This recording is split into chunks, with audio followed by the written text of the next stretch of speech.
Hello, ladies and gentlemen, and welcome to the Discriminating Gamer. Say, why did the spoon go to the party dressed up as a knife? The invitation said to look sharp. Today, we're taking a look at Plunder, A Pirate's Life by Lost Boy Entertainment.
To set up Plunder, what you're going to do is you're going to take the 6 double-side tiles, you're going to shuffle them up, mix them all up, and then you're going to set a grid that's going to be 2 by 3.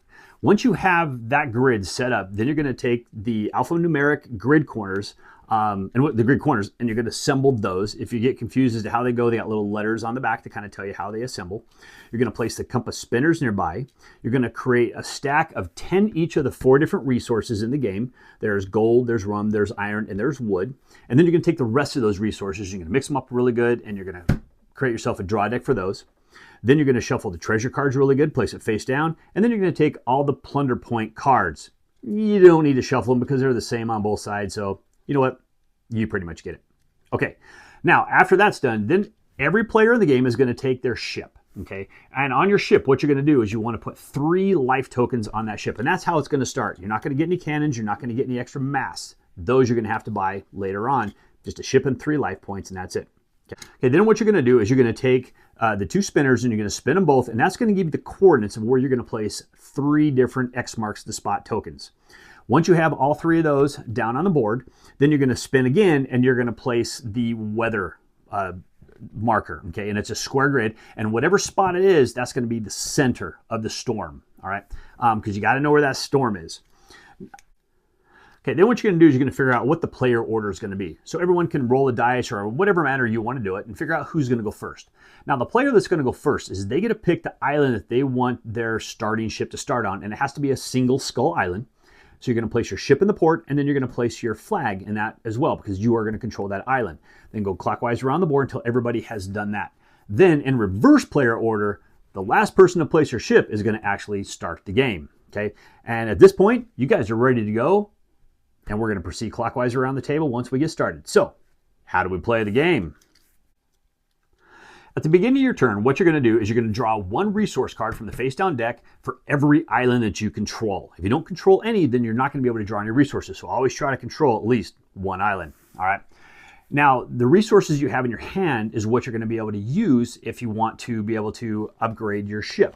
All right, because you need those resources if you want to build a mast, if you want to put cannons on, if you lose a life and you want to add a new life, if you just want to get a plunder point, or if you want to build a new ship. Okay, and there's a nice handy little resource board that's going to tell you how many resources of each one it's going to take to do each one of those things. Now, during your turn, at any point in time on your turn, you can do the upgrades or buy the ship or get the plunder point. Okay, at any point in time, whatever you want. But what you do is when you spend the resources for that, you're actually going to put them in the face-up discard piles. So those piles of 10 that you started with, yeah, those are going to grow as the game goes, okay? So after you've done that, then you're going to roll the movement dice. The movement dice is going to tell you how many spaces you get to move, all right? It's going to be 1 through 6. It's a roll and move game. And if you have multiple ships, then you're going to be using that same dice to be able to move all of your ships. So you can move some or all or however you want to do it. You're going to split it up, okay? Now, if you ever roll a 1, what you have to do is you have to move the storm. So what you're going to do is you'll spin both spinners, and that's going to give you the coordinates of the new location where the storm is going to be. Now, that storm is going to hinder you in several ways, and I'll go back and I'll cover the storm here in just a little bit later. Now, on your turn, when you're moving, what you're going to do is whatever you move, you're going to move that many spaces. Now, if you happen to land on an X, okay, you're going to interrupt your movement. All right. What I like to do is however movement points I have left, I like to turn that movement die and kind of put that number on that die right beside my ship so I can remember, because otherwise I have a hard time.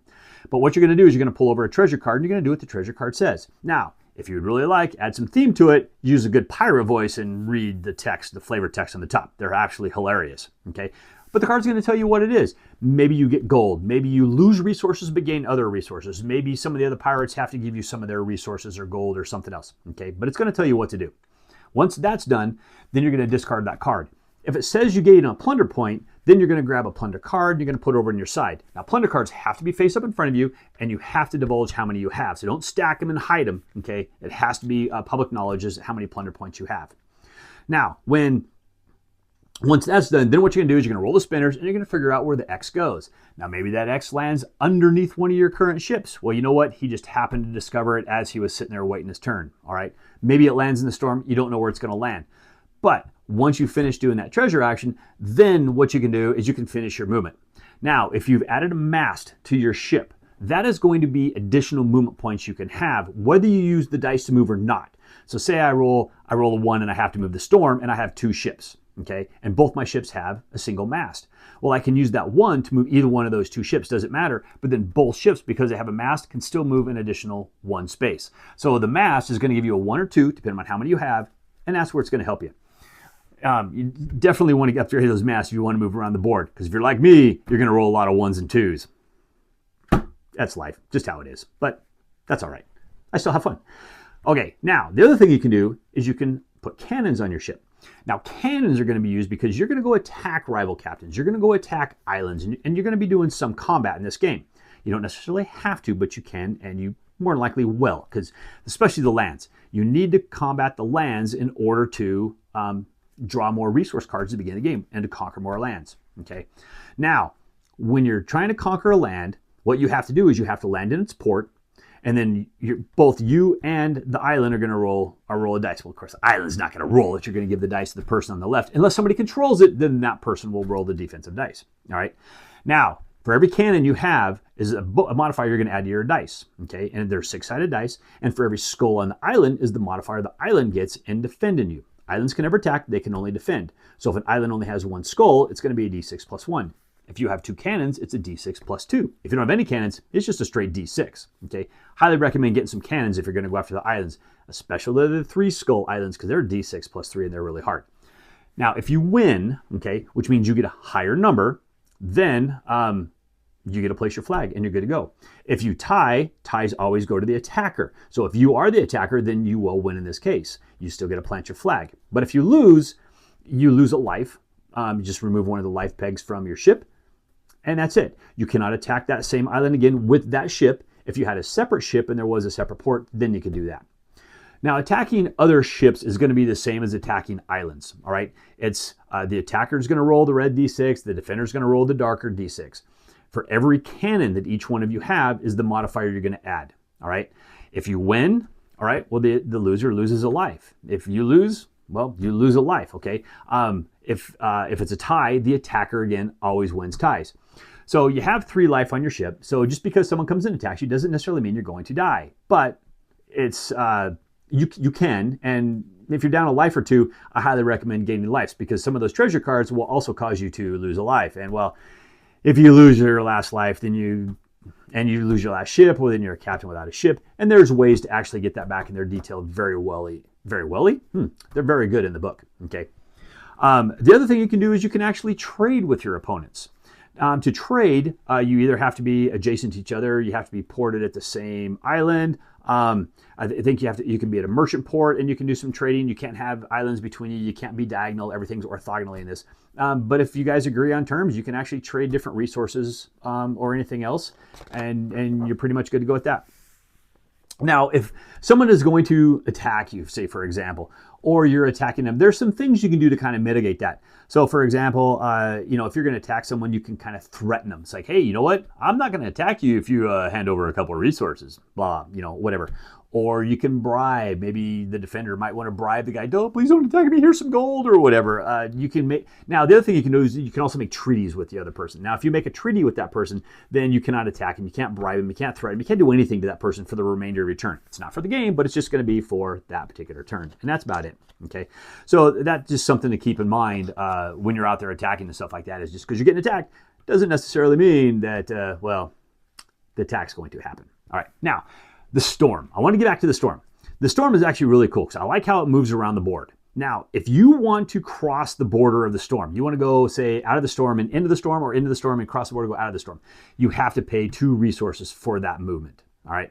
It doesn't matter what the resources are. You just discard them face up in the discard pile. Now, if you're in the storm and you want to move around, so say you start your turn and you're already in the storm, and an X marks a spot lands inside that storm, you can freely move to that X and you don't have to pay any resources. It's only when you want to move across the border do you have to pay the extra resources, and that's it. Otherwise, that's the storm. The storm is really simple. It's just going to move around the board. It's going to be super annoying because it's probably going to get in the way. But hey, it is a storm. It is a 7 seas, and you know what? You just stay away from it if you can. But hey, there you go.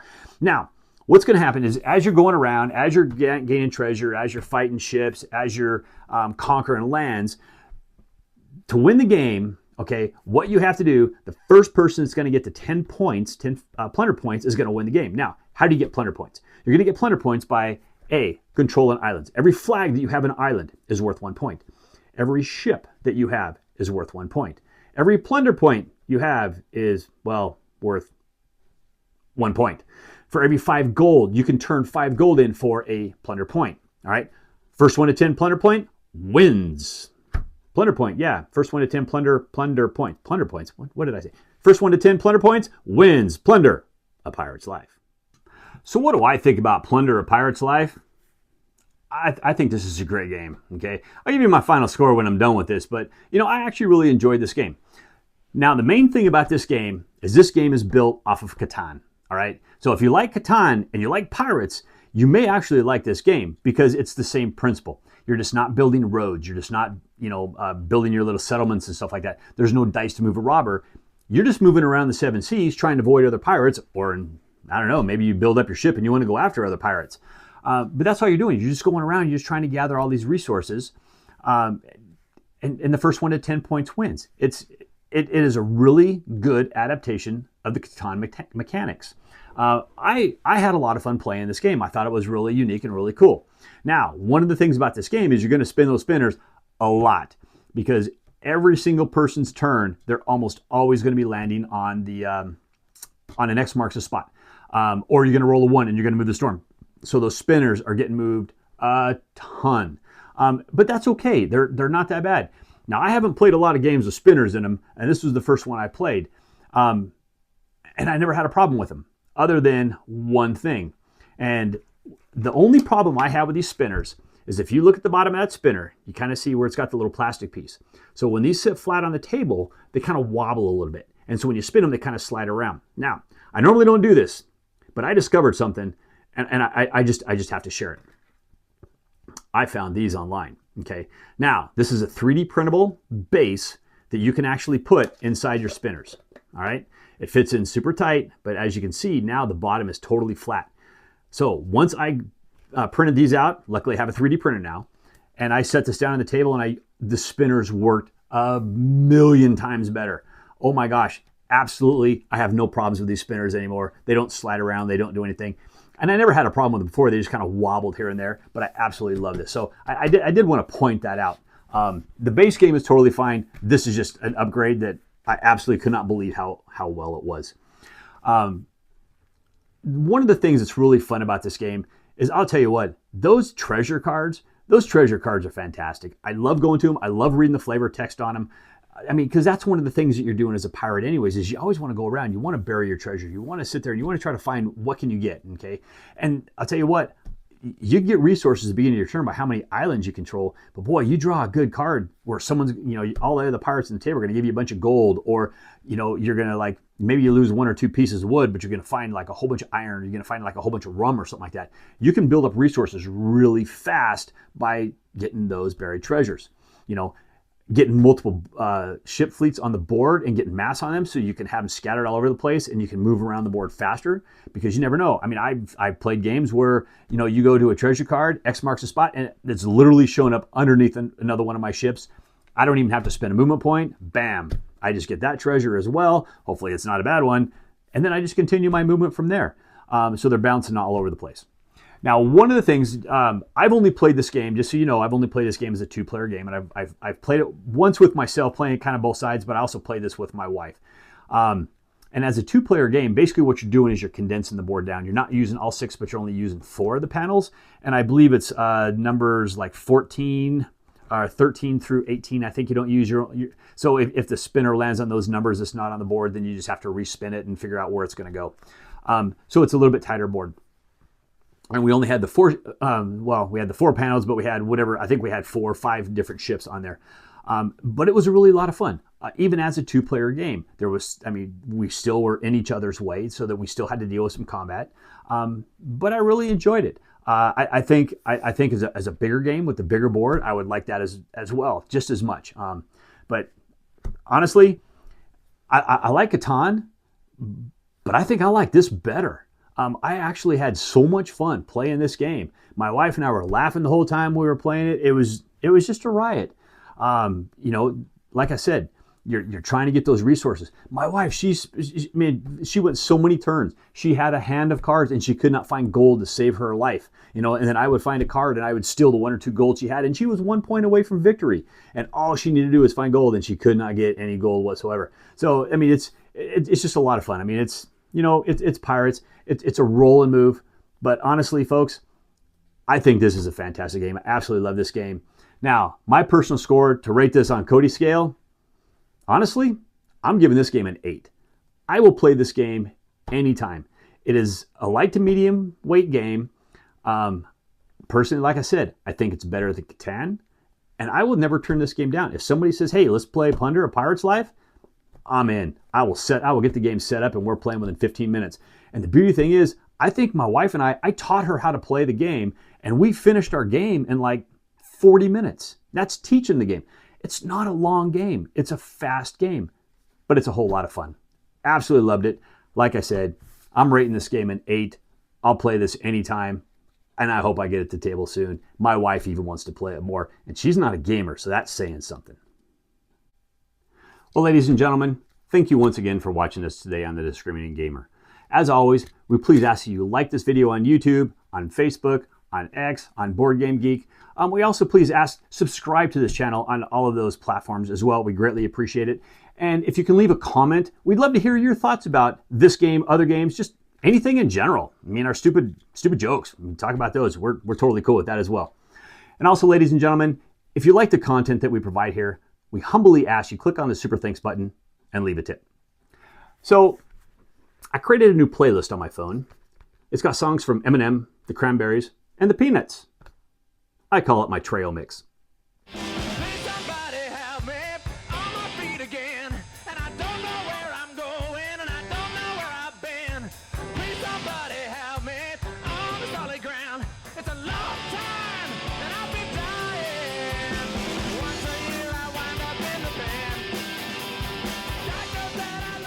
The board game market is doing great, kid. Keep buying.